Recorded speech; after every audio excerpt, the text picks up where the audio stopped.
सो hey guys, कैसे हैं आप लोग। तो आज हम लोग यहाँ पे मल्टी एमटीपी जो मॉडल टेस्ट पेपर है हम लोग वो डिस्कस करने वाले। I just want to make it clear, RTP जो था वो ऑलरेडी कवर हो चुका है। तो आज जो हम लोग यहाँ पे डिटेल में हम लोग डिस्कस करने वाले हैं, एंड जितने भी क्वेश्चंस एमटीपीज के हैं हम उन सभी क्वेश्चंस के बारे में यहाँ पे डिस्कस करते हैं कि अल्टीमेटली उस एमटीपी में क्या क्वेश्चंस है और उसके आंसर्स क्या होने वाले हैं। अब एक बात मैं आपको बता दूं कि जो मॉडल टेस्ट पेपर होता है, आप ये मान के चल सकते हैं जो बेस है, जो पैटर्न है एग्जाम का वो वही रहेगा।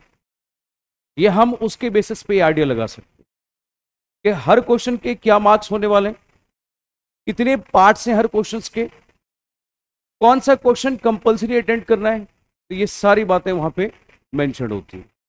तो चलिए यहां पे हम लोग स्टार्ट करते हैं MTP, and this is basically for September batch. And यहां पे ये कुछ नहीं है दोस्तों, यू जस्ट इग्नोर इट। तो लेक्चर नंबर इसके 1 और 2 कुछ नहीं, एक पूरा एक ही कंप्लीट लेक्चर यहां पे मान के चलो, आज ही हम इसको पूरा कंप्लीट करने वाले हैं। So here we have a first question and along with the weightage. पहला क्वेश्चन 4 नंबर का, और पहला क्वेश्चन आप सबको पता है कि कंपलसरी होता है, और फर्स्ट क्वेश्चन में जितने भी पार्ट्स हैं हमें उसको करना होता है। तो मैं क्वेश्चन नंबर 1 में पार्ट ए की बात कर रहा हूं। तो let's begin with the part first. यहां पे हम लोग बात करें यदि, और ए का भी यहां पे सब पार्ट है, आप देख सकते हैं उसके नंबर में। तो ए का भी यहां पे सब पार्ट रखा गया है। तो क्वेश्चन ये है दोस्तों कि that there is a person and the name of the person Chetan was travelling to Manali अपनी वाइफ के साथ। तो चलिए, वाइफ के साथ ही यहां पे ट्रेवल कर रहा था, ये अच्छी बात है। By bus of, there is a company and its Himalayan travel private limited. अब हुआ ये कि due to some technical defect in the bus, तो बस में कुछ टेक्निकल डिफेक्ट हुआ and driver has stop the bus in midway in cold night. The driver advise the passengers to get the what shelter in the nearest hotel. तो suggestion ये दिया गया कि भाई जो नियर होटल है उसमें आप सब लोग क्या करें, आपको रुकने के लिए बोला गया। Which was at a distance of only 1 kilometre, 1 kilo के डिस्टेंस में था फ्रॉम दैट पर्टिकुलर प्लेस। तो wife of mister Chetan, yes, क्या हो गया, उसको कोल्ड हो गया and fell due to what, भाई बीमार, due to being asked to get down and she had to walk in cold night to reach hotel। चेतन ने क्या किया, यहाँ पे सूट फाइल किया कंपनी के खिलाफ। किस पर्पस के लिए, डैमेजेस के लिए। अच्छा, डैमेज क्या क्या क्लेम हुआ, पहला personal inconvenience, number 2 it's hotel charges, and number 3 medical treatment for his wife, and explain whether Chetan would get the compensation for which he filed the suit under Indian contract or not।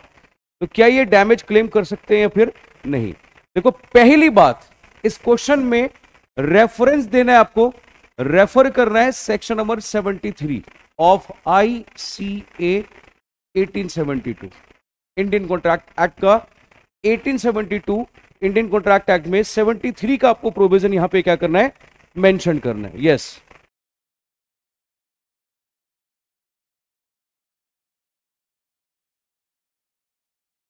और यदि आपने 73 में पढ़ा होगा तो वहां पे ये बोलेगा कि sir ordinary course of business में, एक यूजुअल कोर्स ऑफ थिंग्स में जो डैमेज होता है हम वो क्लेम करने की बात करते हैं, एंड जिसको हम बोलते हैं ऑर्डिनरी डैमेज। तो पहले तो 73 का आपको यहां पे प्रोविजन रेफर करना है, क्योंकि जब भी आप इस तरीके क्वेश्चंस करेंगे तो सिचुएशन बेस्ड क्वेश्चन होता है, we need to write the provision first. तो पहले हमें 73 का प्रोविजन बताना है, और यहां पे ध्यान रखना, जो ऑर्डिनरी डैमेज है वो हम क्लेम कर सकते हैं, स्पेशल डैमेज को क्लेम करने के लिए नोटिस देना पड़ता है, और तीसरा यदि कोई रिमोट डैमेज है तो वो आप क्लेम नहीं कर सकते। तो यहां पे स्पेसिफिकली जो पर्सनल इनकन्वीनियंस है उसके लिए डैमेज क्लेम हो जाएगा, होटल चार्जेस का भी क्लेम हो जाएगा ऑर्डिनरी कोर्स ऑफ बिजनेस में, बट जो मेडिकल ट्रीटमेंट की बात बोलेगी that is said to be remote damage, तो वो यहां पे क्लेम नहीं हो सकता। तो बेसिकली यहां पे प्रोविजन आपको मेंशन करना है,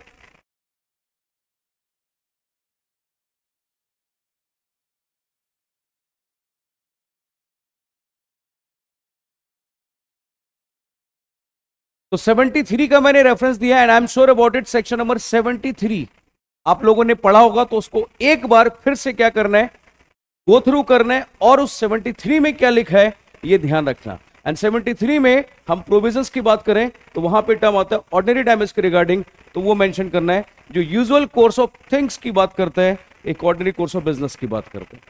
अब आते हैं क्वेश्चन नंबर 2 पे। तो पहले क्वेश्चन में प्लीज ध्यान रहे 73 सेक्शन का रेफरेंस आपको देना है। नेक्स्ट, और दूसरा ये कि वो होटल के जो चार्जेस है वो क्लेम कर सकता है, पर्सनल इनकन्वीनियंस हो सकता है, but at the same point of time medical treatment claim नहीं होगा, क्योंकि that will be A part of the remote damage, तो उसको रिमोट डैमेज की कैटेगरी में रखा गया। अब आते हैं इसके सेकेंड पार्ट पे। Sahil sells by auction to Rohan horse which Sahil know to be unsound, जो उसको पता था वो अनसाउंड है। The horse appears to be sound, but Sahil knows about the unsoundness of the particular horse. तो as per the provision of Indian Contract Act, हमें ये बताना है कि क्या यहाँ कॉन्ट्रैक्ट वैलिड होगा इन फॉलोइंग सर्कमस्टांसेस और नॉट। तो इनमें यहाँ पे क्या ये कॉन्ट्रैक्ट वैलिड माना जाएगा या फिर नहीं माना जाएगा। तो 3 अलग अलग पॉइंट्स हैं, 3 अलग अलग सिचुएशन की मैं बात यहाँ पे कर रहा हूँ, और weightage here we have 3 marks. पहली बात, यहां पे रेफरेंस आएगा सेक्शन नंबर 17 का दोस्तों, तो 17 का यहां पे रेफरेंस आपको देना है, पहला पॉइंट तो ये ध्यान रखें। और सेक्शन 17 में आपने यदि पढ़ा होगा तो पॉइंट आता है कि mere silence of the fact does not amounts to fraud. Yes, कोई भी पर्सन साइलेंट यदि रहता है और दूसरे पार्टी को कन्विंस करता है, किस लिए, ताकि वो कॉन्ट्रैक्ट में एंटर करे, तो giving of the yes, and किस पर्पस के लिए, so that other party will definitely be affected and the other party enter into contract. तो as per the term of law पहले हमें जनरल प्रोविजन लिखना है, लेकिन आपको साथ में 17 जब आप पढ़ोगे तो यह भी समझ में आएगा कि देयर आर टू केसेस, दो केसेस हैं जहां पे ड्यूटी है दोस्तों क्या करने का, टू स्पीक, और या फिर जो साइलेंट है, silence equivalent to the speech. तो साइलेंस, दूसरा पॉइंट क्या आता है, इक्विवेलेंट टू स्पीच। तो फिर उस केस में वहां पे फ्रॉड माना जाता है, वहां पे वो फ्रॉड माना जाता है। तो पहला पॉइंट अब आते हैं, if Sahil says nothing about the unsoundness of the horse to whom, to Rohan, तो रोहन को यहां पे किसी भी तरीके से कुछ भी नहीं बताया गया, तो क्या इस केस में ये कॉन्ट्रैक्ट वैलिड होगा? आंसर इज यस, क्योंकि यहां पे कोई फिड्यूशियरी रिलेशन और किसी रिलेशन की बात भी नहीं कर रहे हैं, क्योंकि वहां पे यदि आपने बुक में पढ़ा हो तो ऐसा ही प्रोविजन बुक में भी दिया हुआ है कि एक पर्सन ए है जो बी को क्या कर रहा है, एक हॉर्स देने की बात करता है अनसाउंड, तो वो कॉन्ट्रैक्ट वैलिड हो गया क्योंकि उसने नहीं बताया कुछ भी। लेकिन सेम पॉइंट में बोला गया कि बी उसकी डॉटर होती तो फिर उस केस में क्या होता, क्या हम उसको वैलिड मानते? तो फिर सिचुएशन अपने आप में अलग हो जाता है। Next, if Sahil says nothing about the to regarding the horse, it to Rohan, and whose, yes ये आ गया ना पॉइंट, जो उसका बेटा है, साहिल सन। तो भाई देखो सिंपल है, अब यहां पे आ गया ट्रस्ट की बात, और ट्रस्ट का मतलब है फिड्यूशियरी, फिड्यूशियरी कैपेसिटी, और you can say the position. तो दोस्तों यहां पे फिड्यूशियरी रिलेशन और या फिर रिलेशन, तो देयर इज अ फिड्यूशियरी, तो इस केस में आपको बोलना है कि sir it's a fiduciary relation, it's all about the relation of the father and son. And जब relation of the father and son हो गया तो इसका मतलब है यहां पे अब उसको बताना जरूरी है, और नहीं बताया तो इस कॉन्ट्रैक्ट को हम यहां पे क्या बोलेंगे, then it is said to be yes the provision of void contract. तो इसका मतलब contract is not said to be valid, तो यहां पे कॉन्ट्रैक्ट हम वैलिड नहीं मानेंगे, ये ध्यान रखना। तो इसका मतलब है नॉट वैलिड भी लिख सकते हैं, यस, क्योंकि यहां पे जो साइलेंस है वो क्या हो जाएगा, इक्वल्स टू द और इक्विवेलेंट टू द स्पीच माना जाएगा, वो इक्विवेलेंट टू द स्पीच माना जाएगा, and that's why it is said to be a case of the fraud. अब आते हैं नेक्स्ट में, if Rohan says to Sahil, अब रोहन यदि साहिल से कहता, अब नेक्स्ट पॉइंट में यहां पे ध्यान से समझना है, रोहन यदि साहिल से कहता that if you do not deny I shall assume that the horse is sound, इसका मतलब है इस बार रोहन खुद ही एक क्वेश्चन इंपोज कर रहा है एंड वो कह रहा है कि देखो ऐसा है, मैं ये मान के चल रहा हूं कि हॉर्स जो है वो साउंड है, और आपने भी यदि कुछ नहीं कहा तो मैं मान लूंगा कि जो हॉर्स है साउंड है। यस, और आपने भी यदि कुछ नहीं कहा तो हम यहां पे मान लेंगे कि सर आपका हॉर्स जो है वो साउंड, इसका मतलब है हॉर्स था क्या, अनसाउंड, एंड दैट्स व्हाई यहां पे फिर से जो कॉन्ट्रैक्ट है वो वैलिड नहीं माना जाएगा, तो not valid, yes not valid, तो यहां पे भी कॉन्ट्रैक्ट वैलिड नहीं माना जाएगा।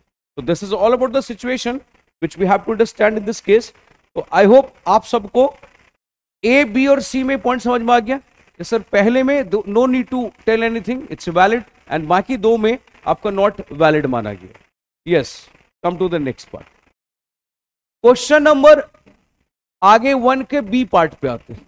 ए B C limited has allotted equity shares with voting right to whom, to X Y Z limited, कितना यहां पे दोस्तों 15 crore during the financial year 2023 and 24। After that, the total paid up equity share capital of ABC Limited it's 100 crore. So define the meaning of associate company and comment. क्या sir यहाँ पे ABC Limited and XYZ, क्या यहाँ पे हम यदि बात करें तो वो एसोसिएट कंपनी के टर्म में आएगा ही नहीं आएगा?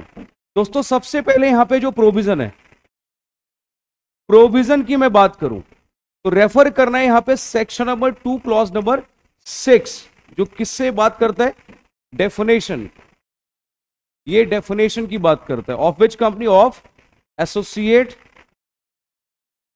कंपनी। पहले डेफिनेशन की बात करेंगे, एसोसिएट कंपनी को यहां पे डिफाइन करना, यस, और उसमें एक वर्ड आएगा सिग्निफिकेंट इन्फ्लुएंस, तो वो भी आपको यहां पे एक्सप्लेन कर देना, सिग्निफिकेंट इन्फ्लुएंस, क्योंकि उसकी रेलेवेंसी है यहां पे। और सिग्निफिकेंट इन्फ्लुएंस में वो सिर्फ वोटिंग पावर वाला सेगमेंट नहीं, आप सारा लिखना चाहें तो सारा लिख सकते हैं, दैट 20% एटलीस्ट वोटिंग पावर, और ये फिर पार्टिसिपेट, और ये फिर control regarding the business decision over there, तो वो यहां पे हम मेंशन करने की बात करते हैं।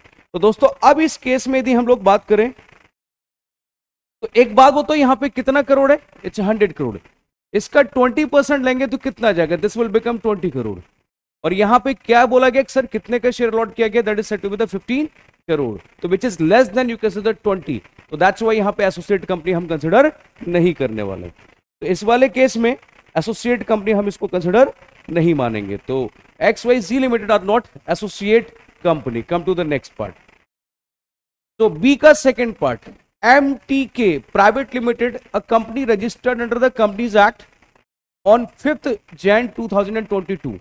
The company did not start its business till 31st July 2024. Identify under the category. So MTK Private Limited Company is classified. Explain the definition of the category also over there. 3 number में question है, बहुत ही basic सा question है दोस्तों, और इतने simple questions no doubt और कुछ हो ही नहीं सकता इससे सिंपल। तो देखो सिंपल है, यहां पे आपको पहली बात कॉन्सेप्ट देख के एक स्टेट ऑफ माइंड में एक पिक्चर क्रिएट करो, एंड कॉन्सेप्ट देख के स्टेट ऑफ माइंड में जब आप पिक्चर क्रिएट करेंगे तो शायद आपको एक कॉन्सेप्ट दिखेगा डोरमेंट कंपनी का, एंड डोरमेंट कंपनी में एक कॉन्सेप्ट आएगा इनएक्टिव कंपनी का, इफ यू रिमेंबर। तो डोरमेंट कंपनी नहीं लिखना है, तो यहां पे जो टर्म आपका इन एक्टिव कंपनी है, हम उसकी बात यदि करें तो concept of inactive company will be there, and वो सेक्शन 455 के एक्सप्लेनेशन में डिफाइन किया गया है। लेकिन आपको इतनी सारी चीजें यदि याद नहीं रहे तो कोई टेंशन नहीं है। तो इनएक्टिव कंपनी जहां पे कोई सिग्निफिकेंट अकाउंटिंग ट्रांजैक्शन नहीं हुआ दोस्तों, जहां पे बिजनेस हम कैरी ऑन नहीं कर रहे, और जहां पे आपका फाइनेंशियल स्टेटमेंट और एनुअल रिटर्न फाइल नहीं किया गया है। और ये सारी बातें ध्यान रखना, लास्ट 2 ईयर्स की बात करें तो लास्ट 2 ईयर्स में कोई सिग्निफिकेंट अकाउंटिंग ट्रांजैक्शन नहीं हुआ। लास्ट 2 ईयर्स की बात करें तो 2 साल में कोई फाइनेंशियल स्टेटमेंट और एनुअल रिटर्न प्रॉपर्ली फाइल नहीं किया गया। So these are the term, तो वो आपको ध्यान रखना है। और साथ में सिग्निफिकेंट अकाउंटिंग ट्रांजैक्शन क्या होता है, वहां पे डिफाइंड है, उसमें लिखा हुआ है कि 4 ऐसे ट्रांजैक्शन है जिसको छोड़ दिया जाए तो बाकी सिग्निफिकेंट अकाउंटिंग ट्रांजैक्शन होते हैं। बस वो सिर्फ 4 आपको ध्यान रखना है। जैसे आप कोई रजिस्ट्रार को फीस पे कर रहे हैं, या फिर कंपनीज एक्ट की रिक्वायरमेंट के लिए शेयर अलॉट किए गए, यस, और या फिर according to the companies act कुछ आपको पेमेंट करना पड़ा, और या फिर पेमेंट किस लिए, आपको रजिस्टर्ड ऑफिस और रिकॉर्ड मेंटेन करने के लिए पे करना पड़ा, इसको सिग्निफिकेंट अकाउंटिंग ट्रांजैक्शन नहीं बोलते हैं। यस, तो अब ये बताओ यहां पे इस सेगमेंट में कब इनकॉर्पोरेट हुआ? 5 जनवरी 2022, और यहां पे टिल 31 क्या लिखा है? तो दोस्तों यहां पे किसी भी तरीके से कोई बिजनेस स्टार्ट नहीं हुआ। तो क्या यहां 2 साल ऑलरेडी लैप्स हो चुका है? Answer is yes. तो इसका मतलब है 2 ईयर्स यदि लैप्स हो चुका है तो इसका मतलब हम यहां पे क्या मान के चलेंगे? तो सर ये जो कंपनी है तो ये आपका स्पेसिफिकली इनएक्टिव कंपनी की कैटेगरी में हम इसको इंक्लूड करेंगे। तो this will be a part of the inactive company. तो दैट्स व्हाई यहां पे जो कंपनी है MTK प्राइवेट लिमिटेड, हम इसको इनएक्टिव ट्रीट करने वाले। तो ध्यान रखना, इनएक्टिव को डिफाइन करना है दोस्तों, और फिर सिग्निफिकेंट अकाउंटिंग ट्रांजैक्शन के बारे में आपको लिखना है, और लास्ट में आपको अपना कंक्लूजन देना है। कंक्लूजन लास्ट में आपको देना है, पहले कंक्लूजन मत देना, conclusion always at the end. इससे सिंपल और कुछ नहीं हो सकता। बोला गया भाई difference between the partnership and को ओनरशिप, बस इसके बारे में डिफरेंस दो। कितने मार्क्स का क्वेश्चन है? तो यहां पे आप डेफिनेटली 4 to 5 पॉइंट्स आपको यहां पे एटलीस्ट कोशिश करना है लिखने की, 4 to 5 पॉइंट्स, और तो कोशिश करना 4 to 5 पॉइंट्स लिखने की। देखो एक बात ध्यान रखना, फॉर्मेशन, यदि मैं पॉइंट ऑफ डिफरेंस की बात करूं, एक होता है फॉर्मेशन, पार्टनरशिप हमेशा फॉर्म होता है एग्रीमेंट से, और को-ओनरशिप जो है आपका दोस्तों यहां पे, तो वो आपका एग्रीमेंट से भी हो सकता है और ऑपरेशन ऑफ लॉ से भी हो सकता है। यस, ये बात ध्यान रखना। उसके बाद नेचर ऑफ इंटरेस्ट, तो भाई देखो सिंपल है, एक में हम नेचर ऑफ इंटरेस्ट में सिंपल सी बात करते हैं प्रॉफिट एंड लॉस के रिगार्डिंग, और यहां पे को-ओनरशिप में कोई प्रॉफिट एंड लॉस जरूरी नहीं है, तो profit loss can be there और कैन नॉट बी देयर। उसके बाद इंप्लाइड एजेंसी, वहां पे एजेंसी माने जाते हैं, मतलब म्यूचुअल एजेंसी, हर पार्टी एक दूसरे के लिए प्रिंसिपल एंड एजेंट, बट ऐसा कॉन्सेप्ट यहां पे नहीं होता है। यस, यहां पे यदि मैं ट्रांसफर ऑफ इंटरेस्ट की बात करूं तो पार्टनरशिप में कोई भी पार्टनर अपना हिस्सा यदि किसी को देना चाहता है तो उसके लिए क्या करना पड़ेगा? Consent of all partners. लेकिन को-ओनरशिप में आप अपना शेयर देना चाहते हैं तो there will be no requirement to get the consent of anyone, तो आपको कंसेंट लेने की रिक्वायरमेंट नहीं है। यस, तो move on the next part, अगले क्वेश्चन में discuss the provision regarding the personal profit earned by the home by the partners as per the Indian partnership act. भाई देखो पर्सनल प्रॉफिट अर्न की बात करें तो यहां पे हम लोग रेफर कर सकते हैं section number 16 of the partnership. तो अपने 16 में आपने पढ़ा होगा, इफ यू रिमेंबर, कि सर कोई भी पार्टनर किसी भी मैनर में यदि फर्म के किसी भी तरीके से कोई भी फर्म का ट्रांजैक्शन है, उस ट्रांजैक्शन से यदि प्रॉफिट अर्न करता है, या फिर फर्म का नाम यूज करके प्रॉफिट अर्न करता है, या फिर कहीं ना कहीं फर्म के प्रॉपर्टी को यूटिलाइज करता है, या फिर फर्म के कनेक्शन से कहीं ना कहीं प्रॉफिट यूटिलाइज करता है, पहला ये। दूसरा ये, कोई भी पार्टनर पार्टनरशिप फर्म में है और सिमिलर बिजनेस वो कहीं ना कहीं क्या कर रहा है, आपका कैरी ऑन कर रहा है। तो यस, यदि हम बात करते हैं same nature of the business which means competing with the firm, तो हम उसको क्या नाम देंगे कि that is said to be, again वहां पे it's a kind of secret profit, ये सीक्रेट प्रॉफिट का टर्म होता है दोस्तों। यस, तो यहां पे उस पर्टिकुलर पार्टनर को वो प्रॉफिट जो है वो उसका नहीं माना जाएगा, वो फर्म का प्रॉफिट माना जाएगा। तो ये ध्यान रखना। तो उस पर्सनल प्रॉफिट में 2 बातें, पहली बात कि सर कोई भी ट्रांजैक्शन, एनी ट्रांजैक्शन, और वो ट्रांजैक्शन ऑफ फर्म है दोस्तों, और उस ट्रांजैक्शन से प्रॉफिट कमा रहे हैं, या फिर हम जो फर्म का कनेक्शन है उसको यूज करके प्रॉफिट कमा रहे हैं, या फिर तीसरा पॉइंट, किसी भी मैनर में यदि मैं बात करूं तो फर्म का जो नेम है उसका बेनिफिट ले रहे हैं, और ये जो प्रॉपर्टी है फर्म की, दैट इज फर्म्स प्रॉपर्टी, वो हम लोग यूज कर रहे हैं। और दूसरा पॉइंट क्या आएगा कि सर यहां पे हम लोग क्या कर रहे हैं, compete with home, with the firm, with firm. तो बस इन दोनों में जो प्रॉफिट कमाया that is said to be personal profit, उसको पर्सनल प्रॉफिट बोलेंगे, एंड उसको सरेंडर करना पड़ता है कि that we will be able to compel them. तो हम उसको कंपेल करेंगे क्या करने के लिए, सरेंडर करने के लिए। तो अब आते हैं नेक्स्ट पार्ट, मिस्टर मनोज। अच्छा, पहले अभी हमने जो क्वेश्चन किया उसमें इंडियन कॉन्ट्रैक्ट का, कंपनीज एक्ट का, और साथ में किसका दिखा आपको, पार्टनरशिप का। तो was running a shop selling the goods, selling good quality washing machine. Mister Vivek came to shop, उसके शॉप पे आया दोस्तों, and ask for washing machine which is suitable for the washing woollen cloth. तो इसका मतलब है यहां पे कहीं ना कहीं उसने अपना जो पर्पस था, पहली बात तो पर्पस उसने डिस्क्राइब किया। उसने क्या किया, यहां पे पर्पस को डिस्क्राइब किया। उसके बाद mister Manoj showed him the particular washing machine. तो इसका मतलब यहां पे साथ में सैंपल की बात कर रहे हैं। मिस्टर विवेक ने क्या किया, उसको पसंद किया और पे कर दिया। लेटर ऑन जब वो मशीन उसको डिलीवर किया गया तो उसके घर पे, it was found that it was wrong machine and also unfit for the what washing woollen clothes. तो he immediately informed to whom, Manoj, about the particular delivery of the wrong machine. And Manoj ने क्या कर दिया, refuse to exchange the same, saying that, उसने क्या किया, that contract was completed so after the delivery of the washing machine and payment of the price, and the payment of the price, yes, over there with reference to the provision of SOGA, sales of goods act और sale of goods act की बात कर रहे हैं। discuss whether Manoj is right in refusing to exchange the washing machine or not। तो section number 15 का reference देना है पहली बात, तो ये ध्यान रखना, 15 का रेफरेंस देना है। और यहां पे जो प्रोविजन अप्लाई करना है तो वो डिस्क्रिप्शन प्लस साथ में सैंपल, ये अप्लाई करना, डिस्क्रिप्शन प्लस सैंपल दोनों अप्लाई करना। तो सेक्शन 15 में हम यदि बात करें तो ये it is said to be the breach of condition, और इंप्लाइड कंडीशन होता है, आप सबको पता है कि गुड्स डिस्क्रिप्शन से और सैंपल से दोनों से मैच होना चाहिए।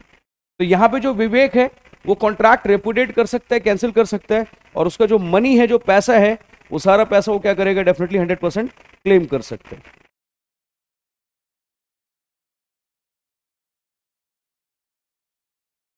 Is it clear?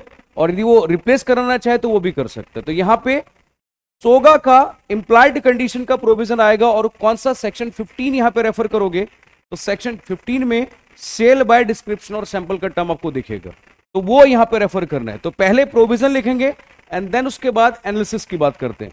7 नंबर में क्वेश्चन है, तो प्लीज ध्यान रखना, यहां पे प्रोविजन को आपको अच्छे से लिखना जरूरी है, और सेक्शन 15 का रेफरेंस यहां पे दे देना दोस्तों। तो ये बात आपको ध्यान रखना। अच्छा, अब एक बात, तो एक पॉइंट मैं बता देता हूं आपको, एक और चीज। लॉ ये कहता है कि जहां पे सेलर को बायर ने अपना पर्पस डिस्क्राइब कर दिया और उसके स्किल और जजमेंट पे वो रिलाई कर रहे हैं, और सेलर उस पर्टिकुलर थिंग्स में डील भी कर रहे हैं, it is a duty of the seller to provide the particular goods. उस गुड्स को प्रोवाइड करना उसकी ड्यूटी बन जाता है। और यदि वो गुड्स उसने प्रोवाइड नहीं किया तो इसका मतलब उससे पर्टिकुलर जो उसने पर्पस डिस्क्राइब किया और जो सैंपल था उससे वो मैच नहीं करता, क्रॉसपॉन्ड नहीं है, तो आपके पास फिर वहां पे राइट होगा। क्यों? क्योंकि उसको हम बोलेंगे it's a breach of condition. Now we have next question which I am going to discuss. Here we have question number 2 and हम बात कर रहे हैं यहां पे बी में, mister Saroj sold his business of cotton production to the cotton, yes, production over there company TPL Private Limited, in which he held all the shares except one which was held by his wife, and he also the creditor in the company for certain amount, and he also got the insurance of the stock of the cotton of the particular company in his own name, yes, and not in the name of the company.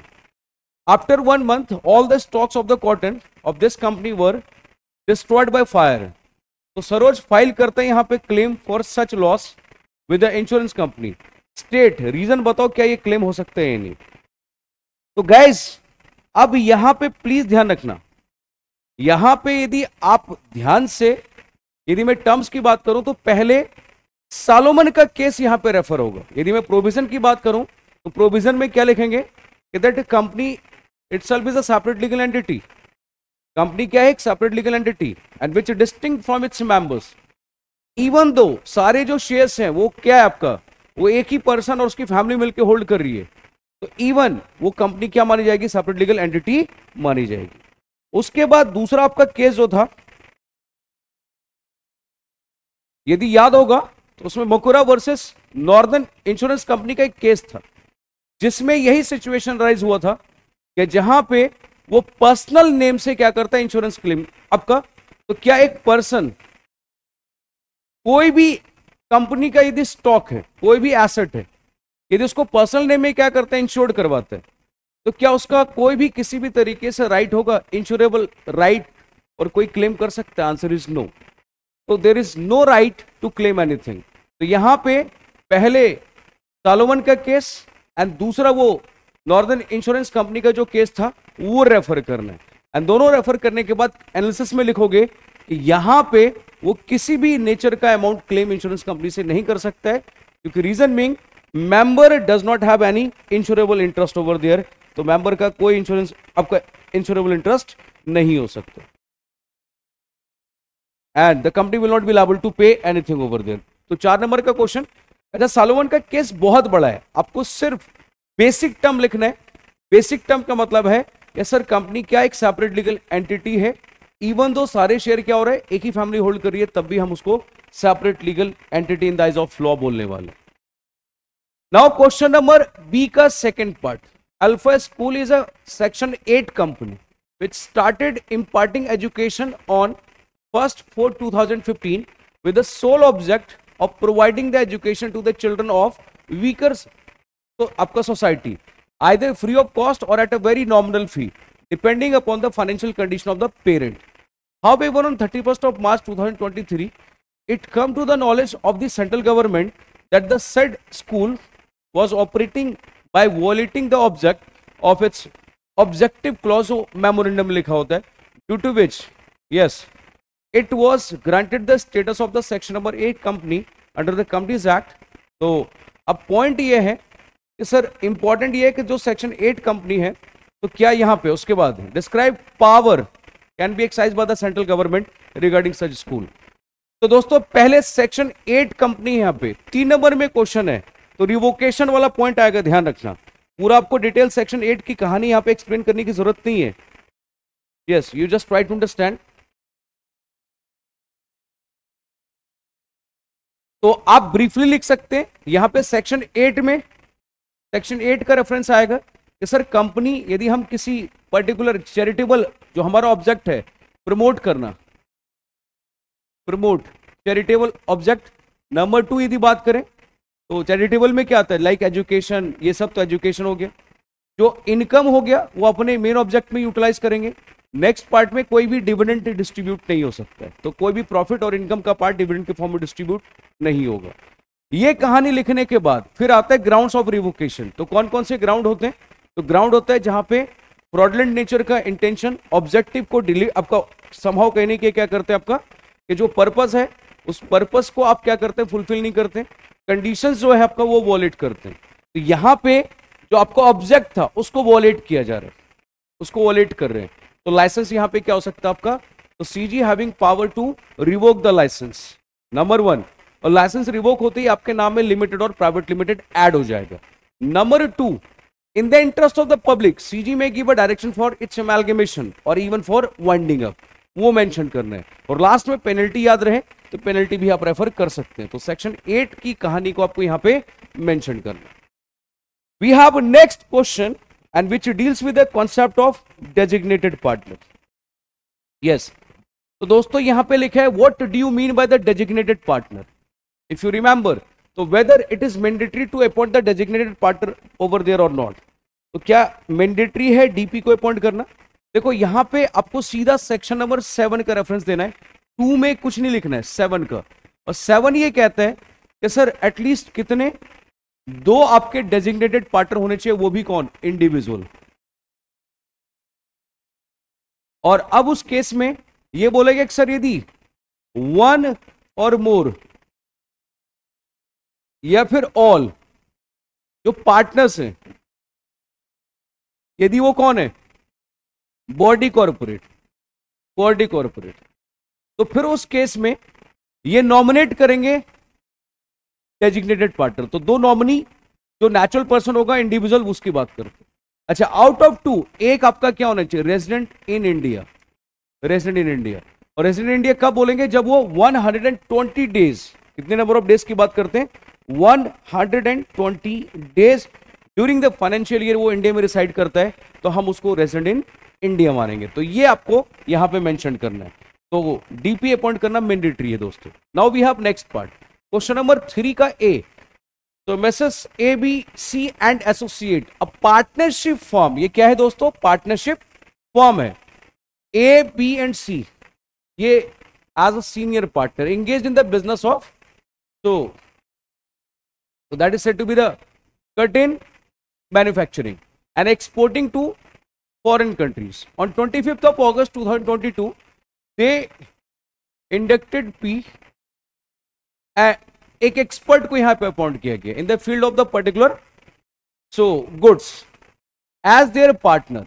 On 10th of Jan 2024 P was blamed for unauthorized activities and thus expelled from the particular partnership firm. So, by approval of all the remaining partners. तो examine करना है यहां पे दोस्तों। तो action by the partners was justified or not? What should be the factor to be kept in mind prior to the expelling the particular partner? Yes. तो दोस्तों अब यहां पे expulsion of partner का प्रोविजन आएगा। तो I just want to make it clear. So partnership यदि आप पढ़ते हैं और पार्टनरशिप यदि पता हो तो यहां पे एक्सपल्जन की बात करेंगे सेक्शन नंबर 33 में, कॉन्सेप्ट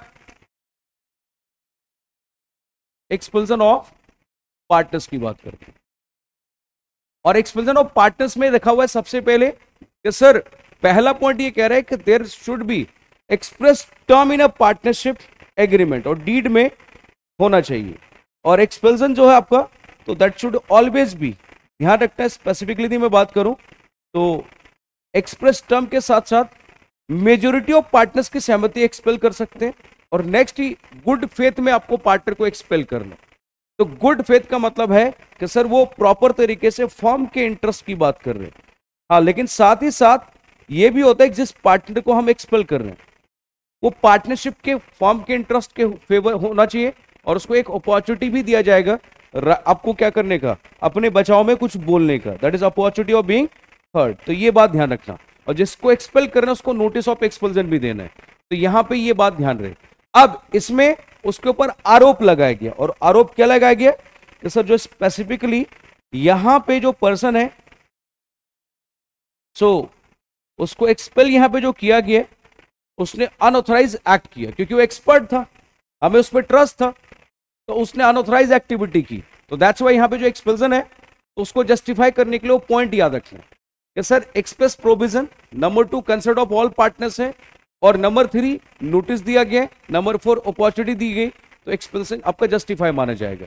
और दूसरे में फैक्टर्स उसी की बात करें जो अभी मैंने एक्सप्लेन किया। तो रेफरेंस ऑफ सेक्शन 33 आपको यहां पे मेंशन करना है।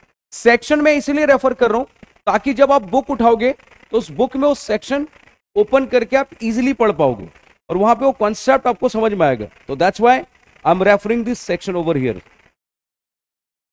चलो अब आते हैं अगली कहानी।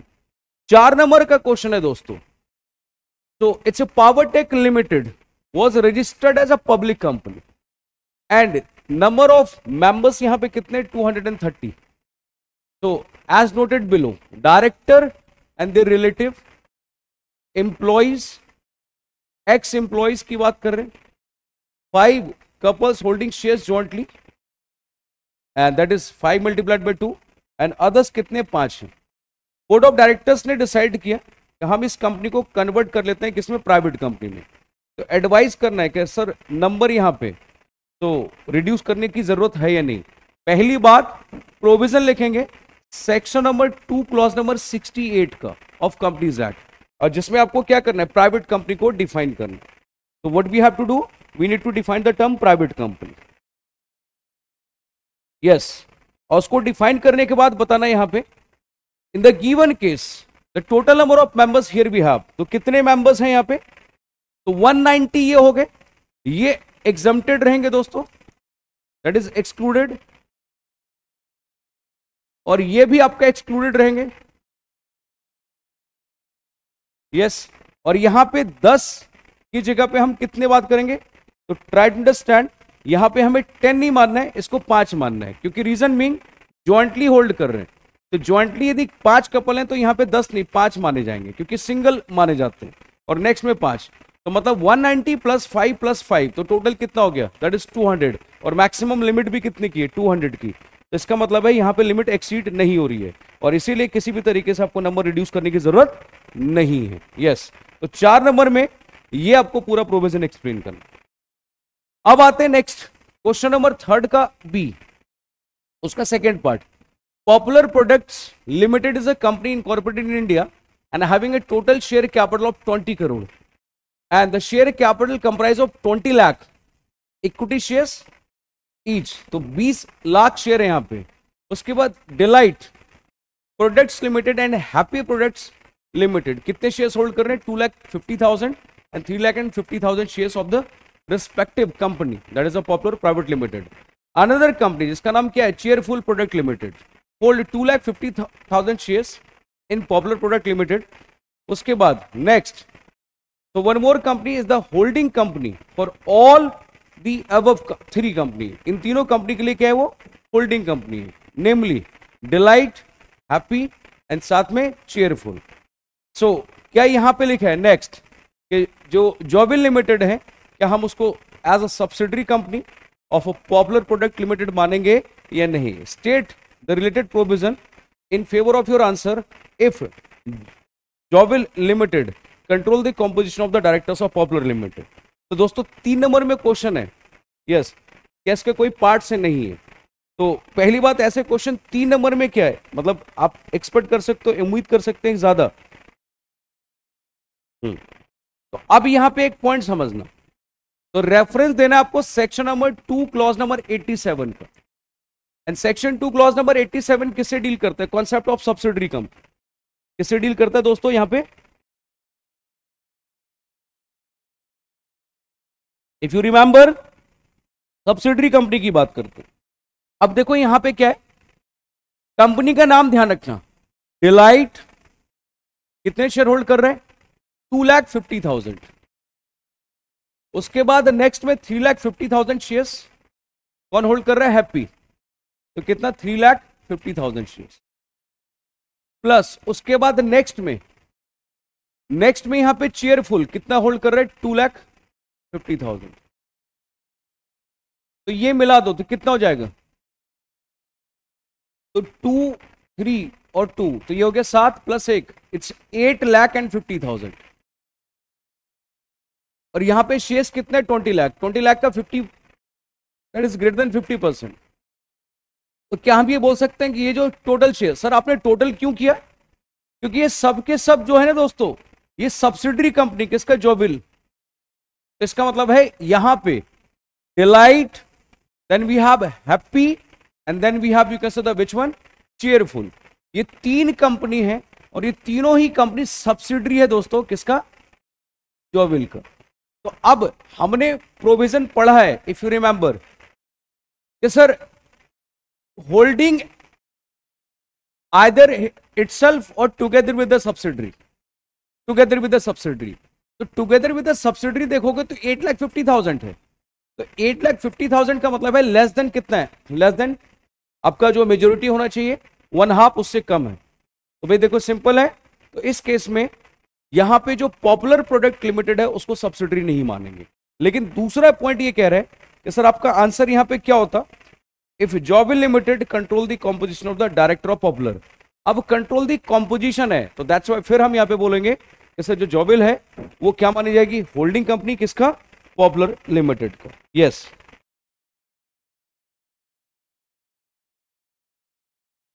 तो this is all about the case. तो सेक्शन 2 क्लॉज नंबर 87 ध्यान से रेफर करना है और ये तीनों को ऐड करके जॉबिल के लिए देखना है। तो यहां पे हम किसकी बात करते हैं, सब्सिडरी कंपनी की। Which company, subsidiary company. तो move on the next part. तो गाइस अगले पॉइंट पे आते हैं। The next question here we have, who is considered as agent under the Indian Contract Act and what are the duties and obligation of the particular associated with this rule. तो simple direct question है दोस्तों, और reference of Indian contract act आपको देना है, agent के बारे में बताना है और ड्यूटीज ऑफ एजेंट बताना है। तो यहां पे आपको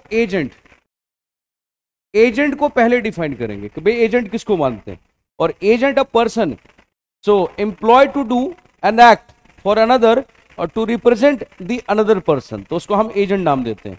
तो बेसिकली सबसे पहले सेक्शन नंबर 182 का आप रेफरेंस दे सकते हैं इंडियन कॉन्ट्रैक्ट का, यदि सेक्शन याद होगा तभी लिखना है, और यदि याद नहीं होगा तो लिखने की जरूरत नहीं है। देखो बाकी ड्यूटी में क्या है, जो इंस्ट्रक्शन दिया गया उसको आपको फॉलो करना है। तो आपको बिजनेस जो करना है तो आपके पास जो रीजनेबल स्किल और केयर है उसको यूज करना है, ध्यान रखना। And you need to render the books of account properly, तो आपको रेंडर अकाउंट जो है वो प्रॉपरली मेंटेन करना है।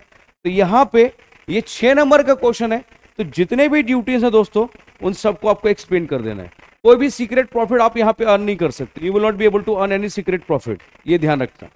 और किसी भी और अपने खुद के अकाउंट से कुछ भी आपको डीलिंग नहीं करना है। तो पूरा लिस्ट ऑफ द ड्यूटीज हैं वो आपको ध्यान में रखना। So we have next mister Om Kashyap was a big businessman of the Pune city, having 2 sons and 1 married daughter, and he decided to gift his house to his daughter. For this purpose, उसने क्या किया, एक lawyer को बुलाया at his house and made a written document. Document यहां पे तैयार किया, तो किसके लिए, गिफ्ट के लिए। The lawyer advised him to get the transfer document properly registered. तो उसने बोला भाई डॉक्यूमेंट क्या करो, प्रॉपरली रजिस्टर्ड करवा लो। So when they both were going for the registration of the document, they met with the accident and both of them, दोनों ही मर गए। तो जो डॉटर है उसको डॉक्यूमेंट मिला और वो क्लेम उसने की किसके रिगार्डिंग, हाउस के रिगार्डिंग। तो बेसिकली ऑब्वियस है उसके बेसिस पे, और वो ये, तो अब आंसर ये बताना है कि explain whether she can get the house as a gift और नॉट। तो as per the Indian contract act, तो इंडियन कॉन्ट्रैक्ट एक्ट का क्वेश्चन है यहाँ पे।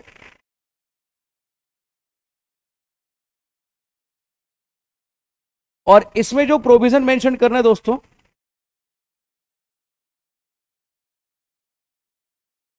If you remember section number 25 की मैं बात करता हूं, तो आप सबको पहले क्या करना है, जनरल प्रोविजन लिखना है कि sir if there is no consideration then there will be no agreement और कॉन्ट्रैक्ट।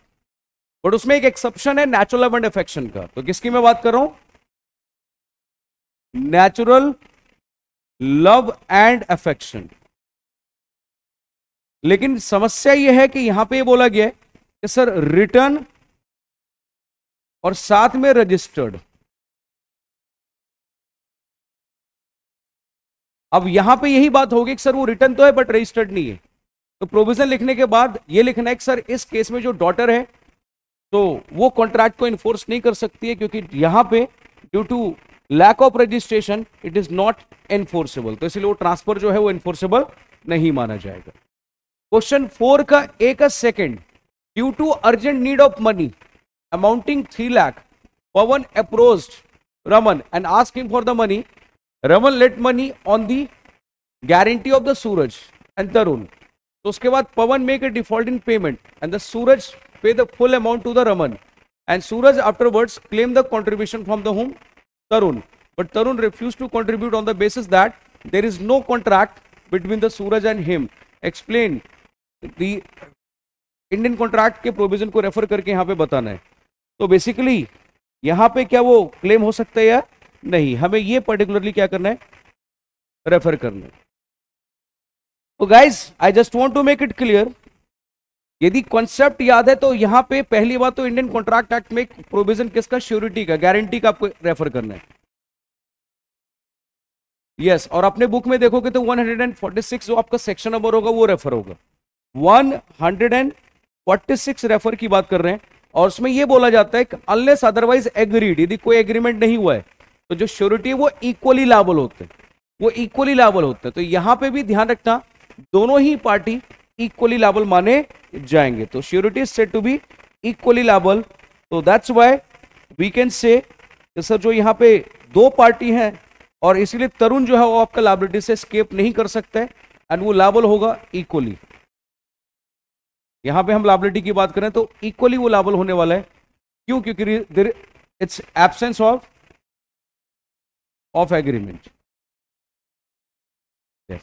किसी भी तरीके से एक स्पेसिफिक परसेंटेज को यहाँ पे प्रिस्क्राइब नहीं किया गया, इसलिए वो इक्वली लाबल होने वाला। तो नेगोशिएबल इंस्ट्रूमेंट का 7 नंबर का क्वेश्चन सिंपल, प्रोमिसरी नोट और बिल्स ऑफ एक्सचेंज में डिफरेंस बताना है। तो प्रोमिसरी नोट और बिल्स ऑफ एक्सचेंज में डिफरेंस बताना है। देखो एक बात ध्यान रखना, यदि आप प्रॉपर पॉइंट ऑफ डिफरेंस लिख सकते हो तो प्रॉपर पॉइंट ऑफ डिफरेंस के साथ आप एक्सप्लेन करोगे। नहीं होता है कई बार एग्जाम में, तो आप प्रोमिसरी नोट को लिख के and then bills of exchange को लिख के और लास्ट में अपना नो डाउट कंक्लूजन ड्रॉ कर सकते हैं। लेकिन बेटर ये होता है कि यहां पे इस तरीके से स्टेटमेंट में पॉइंट ऑफ डिफरेंस आपके बुक में मेंशन होता है, तो आप उसके बेसिस पे प्रॉपरली यहां पे डिफरेंस ड्रॉ कर सकते हैं। तो क्वेश्चन 4 का सी दोस्तों, what do you understand by the law, source of Indian regulatory framework का क्वेश्चन है। लॉ क्या होता है उसके बारे में बताना है, और हमें बताना है प्रोसीजर किसके रिगार्डिंग, लॉ बनाने का। तो दोस्तों देखो, law is nothing, if you remember, law is a set of obligation duties imposed by the government over there. किसके लिए? So in order to secure the welfare, किसको, एंड साथ में जस्टिस किसके लिए, सोसाइटी के लिए। और साथ ही साथ प्रोसेस ऑफ मेकिंग लॉ में तो सबसे पहले हम बात करते हैं बिल प्रपोज होते हैं, एंड बिल प्रपोज होने के बाद वहां कहां रेफर करते हैं, तो सर वो लोकसभा में डिबेट एंड डिस्कशन के बाद वो पास होता है, फिर जाता है राज्यसभा में पास होने के बाद हम उसको प्रेसिडेंट के पास लेके जाते हैं एसेंट के लिए, एंड फिर गवर्नमेंट ऑफ इंडिया उसको ऑफिशियल गैजेट में नोटिफाई करती है, एंड वहां नोटिफाई होने के बाद फिर जो डेट मेंशन किया जाएगा that is the date of publication के साथ वहां डेट जो मेंशन होगा कि किस दिन से वो इफेक्टिव होगा, वहां से हम बोलते हैं that is an act of the parliament and that act become effective, तो वहां से वो इफेक्टिव माना जाता है। तो we have a next point which I am going to discuss. तो आई होप यहां तक समझ में आ गया, सिंपल है, बस कॉन्सेप्ट यदि टॉपिक सबको याद है तो फिर तो क्वेश्चन कैसा भी आ जाए you will be able to solve. तो नेक्स्ट क्वेश्चन 5 का है, सिमरन तो went to jewellery shop and asked the तो sales girl to show her diamond bangle with तो रूबी स्टोन, जो बेसिकली अलग अलग स्टोन होते हैं बेसिकली उसकी बात कर रहे हैं, and the jeweller told her that we have a lot of designs of diamond bangles, but with red stone, if she choose for herself any special design of diamond bangle with red stone, they will replace the red stone with ruby stones. So but for ruby stone they will charge some extra cost. Simran selected a beautiful set of designer bangles over there and paid for them, and she also paid extra cost इसके लिए Ruby stone के लिए।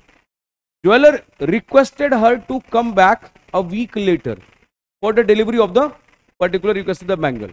When she came after a week to take the delivery of the bangle, she noticed that due to ruby stone, the design of the bangle has been completely disturbed, and now she wants to terminate the contract. So thus asked the jeweler to give her money back. तो but उसने क्या करते देने से मना कर दी। Yes, अब आगे की बात करते, इसके 2 पार्ट है। तो answer the following question as per the SOGA, state with reason whether the Simran can recover the amount from the jeweller. What would be your answer if the jeweller says that he can change the design but he will charge extra cost for the same. 2 question है यहाँ पे दोस्तों, and weightage of question it's 7 marks. तो अब एक बात ध्यान रखना, सबसे पहले सेक्शन नंबर 4 का रेफरेंस देना ऑफ सोगा,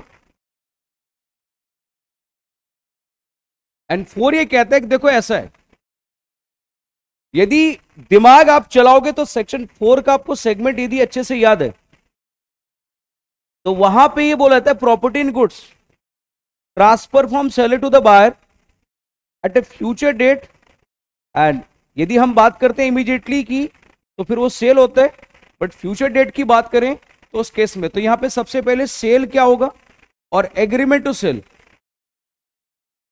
मेंट टू सेल क्या होता है उसको एक्सप्लेन करना। अब एक बात बताओ, इस क्वेश्चन में क्या सेलर को कुछ एक्ट करना बाकी था? तो this is all about the question. तो क्या यहां पे पॉइंट ये है, क्या यहां पे कोई कंडीशन बोला गया था फुलफिल करने के लिए? आंसर इज यस, क्योंकि वो रेड स्टोन के ज्वेलरी थे उसको क्या था, रूबी स्टोन, तो उसको एक कंडीशन फुलफिल करना था, और जब तक कंडीशन फुलफिल नहीं हो रहा तब तक वो क्या एग्रीमेंट टू सेल है। अब यहां पे कंडीशन वो फुलफिल नहीं हुआ, तो इट मींस जो सिमरन है वो कॉन्ट्रैक्ट कैंसिल कर सकती है और अपना जो अमाउंट है वो रिकवर कर सकती है पहले केस में।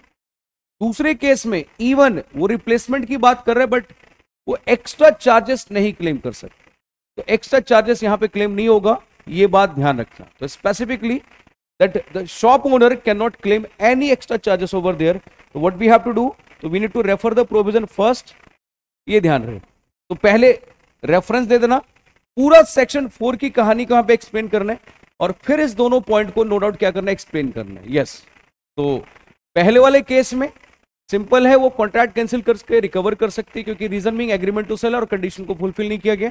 और दूसरे में यदि वो रिप्लेस करने की बात कर रहा है तो एक्स्ट्रा चार्जेस नहीं बेयर कर सकता, इवन दो उसको एक्स्ट्रा कॉस्ट पे भी करना पड़ रहा है तभी वो क्लेम नहीं कर सकता। क्वेश्चन नंबर 5 का बी का first part, subject to the agreement by the partners state the rule that should be observed by the partners in settling the account of the firm after the dissolution as per the provision of Indian partnership। तो दोस्तों concept जो है वो dissolution से related है, ये ध्यान रखना। तो यहां पे यदि मैं बात करूं तो रेफर करना है सेक्शन नंबर 48 का, और 48 डील करता है किससे, mode, yes, mode of settlement के रिगार्डिंग। यस, तो मोड ऑफ सेटलमेंट का प्रोविजन है, वो आपको यहां पे क्या किया जाएगा, वो आपको ध्यान में रखना है। एंड मोड ऑफ सेटलमेंट में होता है कि जो लॉसेस है, यस, इंक्लूडिंग जो कैपिटल की डेफिशिएंसी है, तो पहले हम उसकी बात करते हैं। तो पहला वो सेगमेंट आता है हमारे लिए। सो उसके बाद दूसरा जो आता है कि सर बेसिकली हम जो आउटसाइड थर्ड पार्टी के डेट्स हैं वो पे करते हैं, फिर पार्टनर्स के जो डेट हैं उसको पे करने की बात करते हैं। तो और यदि लास्ट में कुछ बच जाता है तो सरप्लस हम आपस में डिस्ट्रीब्यूट करते हैं। तो मोड ऑफ सेटलमेंट की कहानी यहां पे मेंशन करना। Next, state the legal position, किसके रिगार्डिंग, बहुत सिंपल क्वेश्चन है, minor partners as per the Indian partnership after attaining majority. पहला when he opt to become partner, and दूसरा पॉइंट है when he decide not to become partner. तो दोस्तों simple है, पहले माइनर का provision that minor can enter into partnership with the consent of all partners, and जब वो major हो जाएगा तो फिर उसके पास राइट होता है 6 महीने के अंदर अंदर, 6 महीने कहां से काउंट करते हैं, द डेट ऑफ मेजोरिटी से, और या फिर जिस दिन उसको इलेक्ट किया गया एज अ पार्टनर, ये डिसाइड करने के लिए उसको फॉर्म में एज अ पार्टनर कंटिन्यू करना है या नहीं। और उसने डिसाइड किया तो पार्टनर की बात कर रहे हैं, यस, तो फिर वो क्या हो जाएगा, पर्सनली लायबल हो जाएगा किस दिन से, when he was admitted in a partnership over there, admitted to the benefit of partnership, तो वो तब से वो लायबल हो जाएगा। और his share in the property and the profit तो in the form remain the same जो पहले था। और दूसरे में यहां पे यदि मैं प्रोविजन की बात करूं तो स्पेसिफिकली, तो अच्छा यदि सर सेक्शन तो आपने बताया नहीं, तो दैट हमारे लिए पढ़ना इजी हो जाएगा, तो सेक्शन 30 का रेफरेंस देना है। और दूसरे में यदि उसने डिसाइड किया not to become as a partner, तो जब तक वो पब्लिक नोटिस नहीं दे रहे हैं till that period of time, yes, तो जब वो पब्लिक नोटिस देगा तो पब्लिक नोटिस देने से पहले तक के लिए क्या होगा, तो उसका जो राइट्स एंड लायबिलिटी है वो एज अ माइनर ही कैरी ऑन किया जाएगा, और वो किसी भी एक्ट के लिए वो लायबल नहीं माना जाएगा। ध्यान रखना, after the date of notice, notice देने के बाद से। तो ये सारी कहानी आपको यहां पे मेंशन करनी है। अब आगे क्वेश्चन आता है दोस्तों 5 का C, how is a contract is discharge as per the Indian contract Act, and what are the different way in which the obligation created by the contract can comes to an end. इसका मतलब है हमें simple सा point,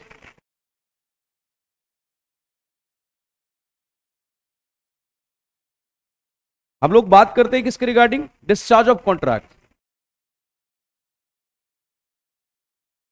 of contract के बारे में। तो if you remember, discharge by mutual agreement, discharge by lapse of time होते हैं, discharge because of operation of law होते हैं दोस्तों, डिस्चार्ज बिकॉज ऑफ ब्रीच होते हैं। तो वो सारे पॉइंट्स यहां पे आपको क्या करना है, एक्सप्लेन करने हैं। यस, वो सारे पॉइंट एक्सप्लेन करने हैं क्योंकि 6 नंबर का क्वेश्चन है, तो वो डिस्चार्ज वाला पूरा पॉइंट इंडियन कॉन्ट्रैक्ट का आपको यहां पे रेफर करना है। क्वेश्चन नंबर 6 का ए का first part, M owes money to N, therefore he makes a promissory note for the amount in favor of whom N, for safety of transmission उसने क्या किया, नोट को कट कर दिया हाफ में, and post half note over there, and he then change his mind and call upon N to return half of the note which he had sent and require M to send the other half over there of promise note. Decide यहां पे करना है right of the parties. तो guys अब यहां पे मैं बात यदि करूं तो section number 46 of the NIA refer करना है, और दो बातें याद रखना है। तो दो बातें क्या है सर, जब भी हम बात करते हैं नेगोशिएबल इंस्ट्रूमेंट के रिगार्डिंग, तो नेगोशिएबल इंस्ट्रूमेंट में सबसे पहला इंपॉर्टेंट सेगमेंट यहां पे यदि मैं बात करूं स्पेसिफिकली, वो होता है किसके रिगार्डिंग, कि जब भी कोई भी नेगोशिएबल इंस्ट्रूमेंट, तो यहां पे प्रोमिसरी नोट है दोस्तों, तो आप जब तक उसको डिलीवर नहीं करते तब तक वो कंप्लीट नहीं माना जाता। और as we know that delivery दो हो सकते हैं, यहां पे एक्चुअल और कंस्ट्रक्टिव डिलीवरी की बात करते हैं, यस, लेकिन होल ऑफ द नोट आपको डिलीवर करने की रिक्वायरमेंट है। तो दैट्स वाई यहां पे पहली बात तो क्या है कि किसी भी तरीके से यदि हम part half of the note यदि डिलीवर करते हैं इंस्ट्रूमेंट, तो उसको प्रोमिसरी नोट नहीं माना जाएगा। Yes, then it is not a promissory note, और constructive delivery of the whole note नहीं माना जाएगा।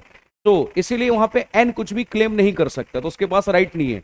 हाँ, दूसरे पार्टी के पास राइट है, तो अपना माइंड चेंज कर सकता है, और माइंड चेंज करके वो क्या कर सकता है स्पेसिफिकली, तो